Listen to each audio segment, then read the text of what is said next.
i dashur Ergyst, kemi ngelur akoma peng edhe pavarësisht se themi bërtasim gjithë ditën duke filluar nga Seliu, antikomunistat dhe komunistët, por edhe këto të persekutuar, siç ishte rasti i fundit të Tomor Elizotit, që përdorin një të gjuhë si komunistat, që tha do t'ju ham gjallë, që do t'hash gjallë.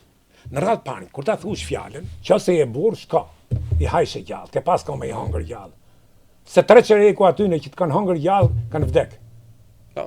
Pra, përse kjo gjuhë urrëtie, përse kjo do thush ai ka të drejtë, se po, edhe për atë ndje empati për vujtjen e atij, ndje empati. Për gjithë vujtjen e familjes së tij, për gjyshin e tij, megjithëse ka bashkëpunuar me italian dhe nuk ka njëri që ka bashkëpunuar me pushtuesin dhe ta quajnë patriotë nacionalist. Është gjykimi historisë, duhet gjykuar në kohën dhe në rrethanat që kanë ndodhur. Për shembull, Pater Anton Arami ka bashkëpunuar, po mendimin tim nuk ka një patriot më të madh.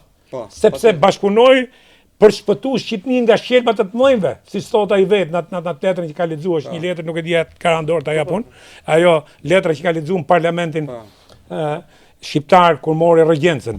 Pra, ne nuk jemi të ftofët që të gjykojmë historinë në kontekstin e kohës, se sot bëhen gjithë trima të mendshëm, edhe për këto bashkëpunëtorët në kontekstin e kohës, më vëlla.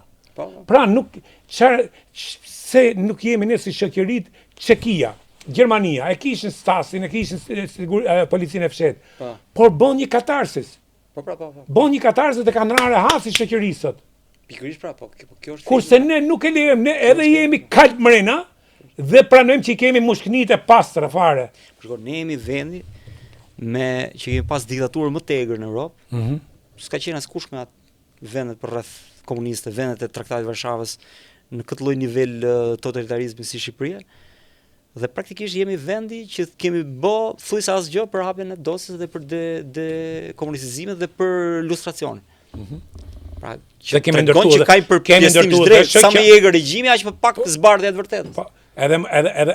Edhe kemi ndërtuar dhe shoqata e fondacione, dekomunizimin e ato që kanë fondacionet i kanë marrë paret, e kanë bë vilat, male vilat në dete. Shumë nga gjërat që janë bë, janë bë edhe për shkak se i ka kërkuar BE-ja. Se s'do bosh. Po jo, jo ti ditesh, ti e di për çim flas. Po, normal. E kupton. Fondacionet. Dhe çka ke bë? Çka ke bë? Kam bë një libër, thotë kam bë një tekst. Çka ke bë? Çka ke bë? Ku është?